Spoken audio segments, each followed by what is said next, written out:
Dan nanti juga ada Ustaz Yasin Al-Habib Alwi Bafargas segaf kepada beliau. Waktu dan tempat kami persilahkan. Sallu ala Muhammad.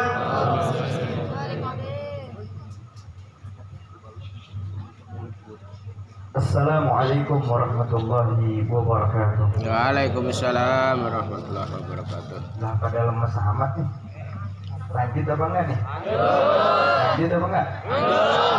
Sekali lagi coba salamnya biar padat semangat. Assalamualaikum warahmatullahi wabarakatuh. Waalaikumsalam warahmatullahi wabarakatuh.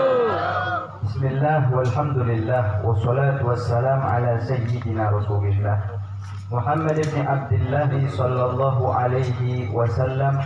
Allahumma salli wa sallim ala sayyidina Muhammadin miftahi babi rahmatillah adada ma fi ilmillah salatan wa salaman daimaini bidawami mulkillah wa ala alihi wa sahbihi.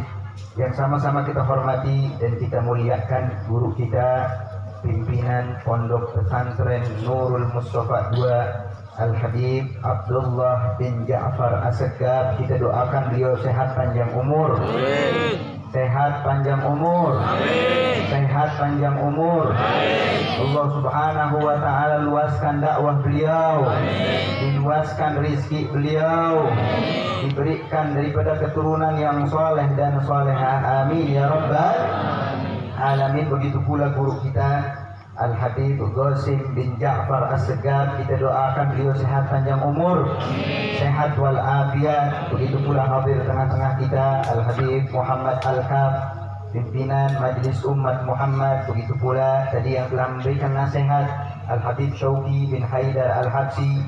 Begitu pula Al-Habib Ahmad As-Segaf dan para habaib yang lainnya yang namanya tidak saya sebutkan satu persatu, akan tetapi tidak mengurangi rasa hormat saya. Begitu pula hadir tengah-tengah kita Kiai Haji Jazuli. Kita doakan beliau sehat panjang umur.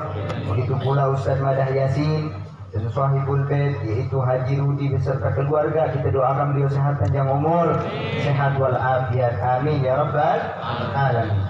Ini udah berapa menit ya? Udah berapa menit? Udah 4 menit. 4 menit berarti sisa berapa menit lagi? 5 menit lagi. 6 menit lagi. Dijelaskan di dalam kitab Bidayatul Hidayah bahwasanya Imam Ghazali membagi seorang hamba menjadi 3 bagian. Jadi 3. Yang pertama diibaratkan seperti para malaikat. Contohnya, ya, malaikat disenengin orang, benar? Disenengin orang, ditunggu-tunggu sama orang. Ini golongan pertama seperti malaikat. Makanya kata Imam Ghazali, ini bagi waktu kalau kita pengen seperti malaikat dan lebih mulia daripada mereka, waktu kita harus dibagi menjadi 4. Waktu dibagi jadi 4. Pertama, ini yang paling utama. Apaan? Gunakan waktu kita untuk menuntut ilmu. Ini yang pertama. Yang kedua apaan? Digunakan untuk ibadah. Nah, dan alhamdulillah nih, kita diajak di Majelis Nurul Mustafa ini, ya, kita diajak supaya apa? Nuntut ilmu. Ini malam apa nih? Malam Kemis. Malam Sabtu ada lagi? Ada lagi makan, ada pesantrennya di sini. Ya, kita diajak, ini yang paling utama kata Imam Ghazali. Makanya penting nuntut ilmu, karena dengan ilmu orang bisa menjadi mulia.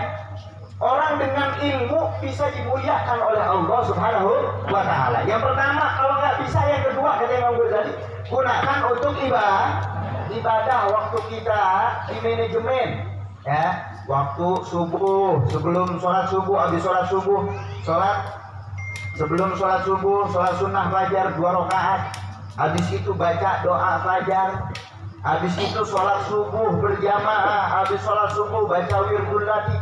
Para ulama ngarang sampai ada doa-doanya, sampai yang namanya isyrofnya dijelaskan di dalam kitab Bidayatul Hidayah. Sampai isyrok, sholat sunnah isyrok, ya. Habis itu sholat sunnah duha.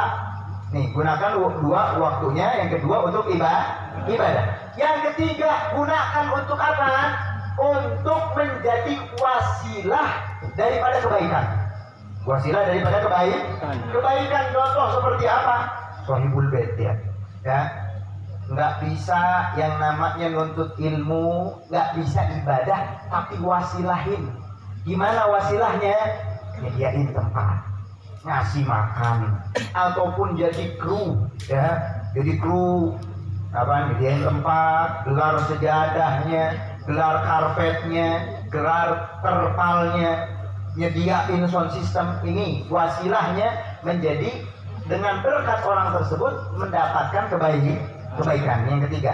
Yang keempat, yang pertama sulit, yang kedua juga sulit, yang ketiga juga sulit juga. Yang keempat kata Imam Ghazali, gunakan waktu kita untuk bekerja. Untuk kerja supaya apa? Supaya terhindar orang tersebut daripada tangan dan lisannya.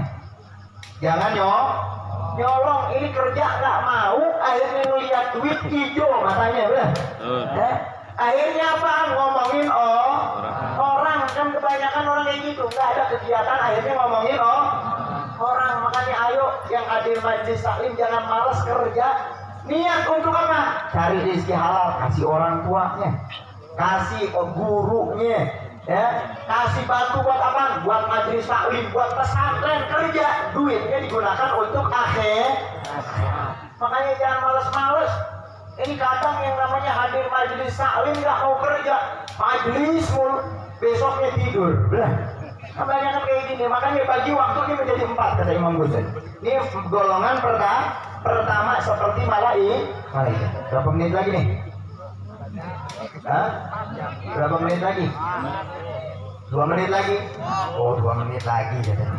2 menit lagi. Ini golongan pertama. Yang kedua, golongan kedua. Golongan kedua kata Imam Ghazali seperti apa? Seperti binatang ternak. Tahu binatang ternak? Kerjaannya kayak gimana? Makan, tidur. Kalau bahasa Belandanya hardolin. Tahu dah hardolin? Dahar modal kulin. Itu siapa tuh? Banyak kayaknya di sini ya? Banyak nggak? Makan apa lagi? Hardolin, dahar, makan, modal, BAB, main. Ini kerjaannya. Ya. Ini yang kedua, golongan kedua, yang mana yang nggak ada manfaat? Hidupnya nggak ada manfaat, matinya juga nggak dianggap. Ini golongan yang kedua. Yang kedua nggak ada manfaatnya, hidupnya gitu-gitu aja udah. Hidupnya cuma main game, benar? HP dimiringin, untung otaknya nggak miring. Tiap malam bawa kabel sama apa? Casan, kabel panjang, malam-malam dicolokin, HP dimiringin. Ayo kita mabar. Habis itu main ML, habis itu push rank, main PUBG sampai Conqueror. Dijago benar. Habib tahu aja. Lagi main apa? FF. Kalau FF nggak ada pintunya, kalau PUBG ada pintunya. Belum lagi pakai yang namanya apa tuh? Ya, yang kayak PUBG, satu lagi apa lupa saya. COD. Apa tuh? Ini setiap malam kayak gini kerjaannya, malam begadang, pagi tidur. Malamnya begadang, main gitar. Ya, ini hidupnya golongan yang kedua. Yang kedua, hidup nggak ada manfaat, mati juga nggak ada manfaat. Itu namanya beban keluarga. Beban keluarga banyak nggak? Banyak. Ya, ini masih untung, hidupnya nggak dianggap sama orang, matinya juga nggak dianggap. Yang parah yang ketiga, kata Imam Ghazali, diibaratkan seperti apa? Seperti kelajengking, seperti ular, hidupnya ganggu orang. Hidupnya ganggu orang lagi tidur dia malah tawuran. Banyak. Ya, pakai yang namanya arit dibawa, pakai paru, PKI itu. Dia bawa yang namanya celurit, bawa samurai ribut. Ya, habis itu malam-malam dia mabok. Malam hidupnya lagi udah nggak ada kerjaan, main judi slot. Depo. Bukan sampai 200 juta. Orang tuanya udah puyeng. Pinjolnya 5. Subhanallah. Ini orang golongan ketiga, hidupnya nyusahin orang. Orang sampai orang tuanya pegel. Lihat kayak gitu minta sama orang tua, ngerokok aja minta sama orang tua. Ada jokinan sama orang tua. Subhanallah. Jadi golongan yang ketiga nih, hati-hati ya. Kata Imam Ghazali ini diibaratkan hewan buas seperti ular, harimau, orang terganggu dengan hidupnya. Makanya kata Imam Ghazali, luangkan waktu kita bidkhulus surur ala nas, nyenengin orang. Orang melihat kita seneng. Gimana sih caranya? Pakai pakaian yang bagus. Ada orang senyum. Ini senyumnya kalau ada cewek dong, senyum-senyum. Mana giginya tombol sih. Subhanallah. Ini kira-kira kita golongan mana? Lihat almarhum Al-Habib Hasan bin Ja'far As-Segaf. Meninggal dunia orang sepi, ditinggalin. Kenapa? Ini golongan pertama. Ditinggalin hidupnya, ngasih manfaat sama orang. Udah meninggal, orang masih pengen dapat manfaat dari beliau. Nah, kira-kira kita golongan kemana nih? Tinggal tanya di dalam diri kita. Makanya ayo nuntut ilmu supaya menjadi orang yang pertama, yaitu memberikan manfaat terhadap orang lain. Kita doakan Al-Habib Abdullah bin Ja'far, semoga Allah Subhanahu wa taala panjangkan umurnya, sehatkan badannya. Makanya ayo kita sama-sama gunakan waktu untuk manfaat apa? Ini ada pesantren. Masuk pesantren, nggak bisa masuk pesantren, saya udah juang, ada majelisnya, hadir. Jangan sampai waktu lewat begitu aja. Sayang, kita lihat nih, anak-anak muda yang nongkrong, nongkrong malam gitaran, belum lagi joget-joget, jedak-jeduk. Kita bikin romantis, rumah mau lewat. Ayo romantis, motor tuh belum dibayar, lagu banget ya. Ayo, kalau kita hidup pengen mulia, jangan tinggalkan majlis taklim, maka Allah bakalan mengangkat derajat kita. Semoga Allah Subhanahu wa taala berikan kita taufik. Allahumma ya man wafaqana alal khair lil khair wa anahu wa yuwaffiqna lil khair wa inna alaih. Wa sallallahu ala sayyidina Muhammadin wa ala alihi wasallam. Walhamdulillahirabbil alamin. Kepada Habib Alwi As-Segaf kita doain panjang umur, sehat walafiat.